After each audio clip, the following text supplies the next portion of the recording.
এদিকে চাকুলিয়ার ঘটনা প্রসঙ্গে রাজ্যের মুখ্য নির্বাচনী আধিকারিক তিনি বলছেন যে কাজ বাদ দিয়ে কোনো গাফিলতি হবে না। রাজ্যে 2-3 মাস হয়ে গেল এসআইআর এর প্রক্রিয়া চলছে, চাকুলিয়ার ঘটনার তদন্ত হবে।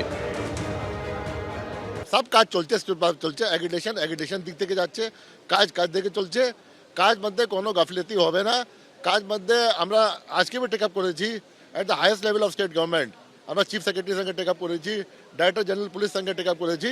ল অ্যান্ড অর্ডার যে আছে স্টেট গভর্নমেন্ট দায়বদ্ধ আছে, ওরা বলছে আমরা সব অ্যারেঞ্জমেন্ট করবো for safety and security of all the persons who are involved in SIR.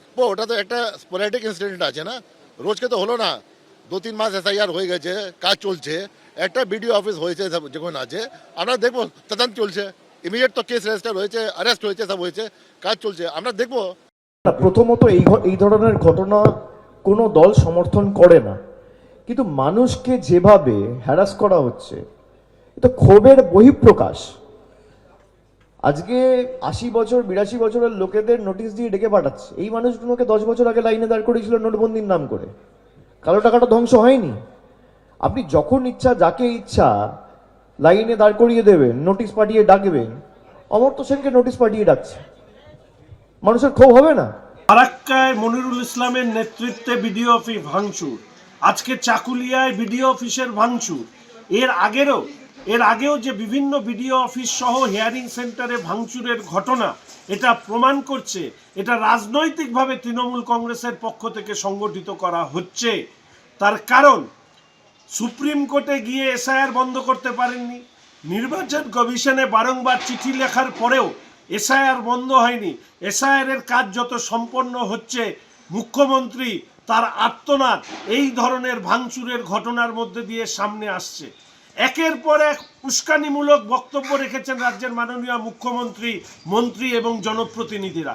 Trinamool কংগ্রেসের জনপ্রতিনিধিদের এই উস্কানিমূলক মন্তব্যের কারণে তথা মুখ্যমন্ত্রীর বক্তব্য এবং তার নির্দিষ্ট পরিকল্পনা থাকবার জন্যই এই ধরনের বিডিও অফিস সহ হিয়ারিং সেন্টারে এই ধরনের তাণ্ডব অনুষ্ঠিত হচ্ছে বলে অনেকে মনে করছেন। কেন পশ্চিমবঙ্গের মানুষকে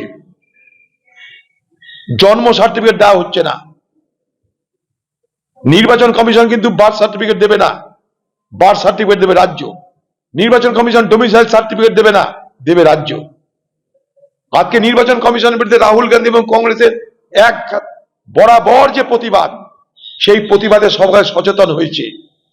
নির্বাচন কমিশনকেও আজকে বলতে বাধ্য হতে হচ্ছে যে নির্বাচন কমিশনের দায়িত্ব নাগরিকত্ব দেখা নয়। অথচ এই নির্বাচন কমিশন একসময় বলেছিল নাগরিক ছাড়া তো ভোট হয় না। আজকে সেই নির্বাচন কমিশন বলছে নাগরিকত্ব দেখার দায়িত্ব আমাদের নয়, নাগরিকত্ব দেখার দায়িত্ব স্বরাষ্ট্র দপ্তরের। তাহলে কংগ্রেসের যে লড়াই, কংগ্রেসের যে প্রতিবাদ, তার প্রতিধ্বনিতে আজ নির্বাচন কমিশনকেও মাথা নিচু করতে হচ্ছে। এবিপি আনন্দ, এগিয়ে থাকে, এগিয়ে রাখে।